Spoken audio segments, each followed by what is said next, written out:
వరంగల్ జిల్లా నల్లబెల్లి మండలం నాగరాజుపల్లిలో సమ్మక్క సారమ్మ జాతర ఏర్పాట్లు పూర్తి కావడంతో భక్తులు ఆసక్తిగా ఎదురుచూస్తున్నారు. జనవరి 28, 29, 30 తేదీల్లో జరిగే ఈ పుణ్యక్షేత్ర జాతరను ప్రధాన పూజారి దూర్శెట్టి నాగరాజు వివరించారు.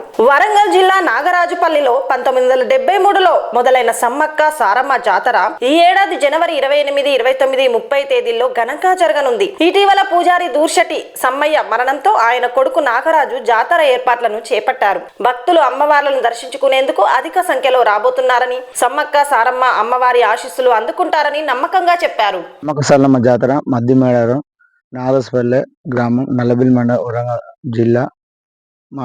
మా తాత దుర్శెట్టి నర్సయ్య రంగనమ్మ అనేది మా డాడీకి, మా రంగనమ్మ మా నాన్న సమ్మయ్య దురసమ్మయ్య ప్రధాన పూజారి. అప్పుడు మా అక్కకి 21 రోజు అప్పుడు పూనకం అనేది అక్కడ మీ అక్కకు మీ ఒక బిడ్డకు దెయ్యం భూతం కాదు, అక్కడ అమ్మవారు మొలిసింది, మీ భూమిలో లంకవనం మొలిచింది, మళ్ళీ ఇంటికి పోయి చూడండి, తొట్టిలో లంక బియ్యం ఉన్నాయి అన్నాక మళ్ళీ మేడ నోట గడిపోయి మళ్ళీ వచ్చినాక ప్రాణప్రతిష్ఠ మేడను వడ్డొచ్చి 1973లో స్థాపన చేసిండు. అప్పటి నుంచి మా డాడీ నిత్యం ఈ అమ్మవారు ప్రతి 2 ఏళ్ళకి ఒకసారి జరిగే సంవత్సరం సమ్మక్క జాతరకు భక్తులు అధికం వసన్లు వాళ్ళు అనుకున్న కోరికలు మంచి జరుగుతున్నాయి. సంతానం కానీ, అనుకున్న పనులు కానీ, ఎక్కడ పంట పైరు కానీ, బిజినెస్ కానీ, జాబులు కానీ ఇక్కడ మధ్యమేడం సమ్మక్క జాతర నాగరాజుపల్లి గ్రామంలో జరిగే జాతరకు వైభవంగా జరుగుతుంది. మరి ప్రతి ఒక్క సంవత్సరం నుంచి ఇప్పుడు జరుగుతుంది. ఇప్పుడు మా ఒక డాడీ గత 3 నెలలు జరిగిన కానీ మేము కూడా ఇక్కడ జాతర చేసుకుంటూ నేను ఇప్పుడు నా పేరు దుర్శెట్టి నాగరాజు, ప్రధాన పూజారి. ఇక్కడ అమ్మవారి తల్లి తెస్తా, ప్రతి సంవత్సరం సమ్మక్క తల్లి నేనే తెస్తా. ఇప్పుడు నా కొడుకు ఇచ్చిన దుర్శెట్టి హర్షవర్ధన్కి ఇచ్చిన, నేను ప్రధాన పూజారి ఉన్నా. ఇక్కడ మంచి సౌకర్యాలు జరిగి వాతావరణం కూడా మంచిగా ఉంటుంది. భక్తులు అధిక సంఖ్యలో రావాలని కోరుకుంటూ ముగిస్తుంది. నమస్కారం. మధ్యమేడారం జాతర అనేది నాగరాజుపల్లి శివారులో ఉంది. సారలమ్మను మాత్రం గుండ్లపాడు గ్రామంలోని గాంధీనగర్ నుంచి తీసుకురావడం జరుగుతుంది.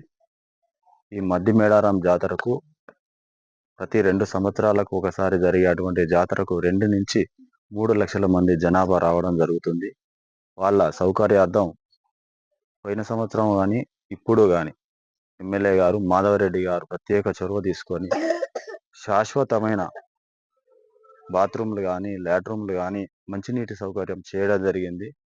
అందుతో పాటు టెంపరవరీ లాట్రూమ్లను, టెంపరవరీ కరెంటు సిస్టమ్ను, భక్తులకు స్నానాలకు నల్లాల సౌకర్యం ఇవన్నీ ఏర్పాటు చేయడం జరుగుతుంది. పనులు కూడా జరుగుతుంది.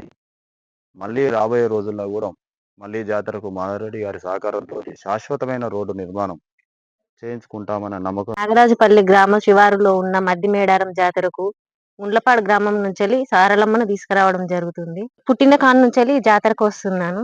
మేము కోరుకున్న కోరికలు, మొక్కిన మొక్కులు ఏవైనా తీరుతున్నాయి. ప్రతి 2 సంవత్సరాలకు ఒకసారి మొక్కులు మంచిగానే జరుగుతుంటాయి. వేల మంది భక్తులు వస్తారు. ఆటలు, కోళ్ళు, ఎత్తు బెల్లాలు చాలా మొక్కులు అప్పచెప్పుకుంటూ ఉంటారు. జాతర మాత్రం బాగానే జరుగుతుంది.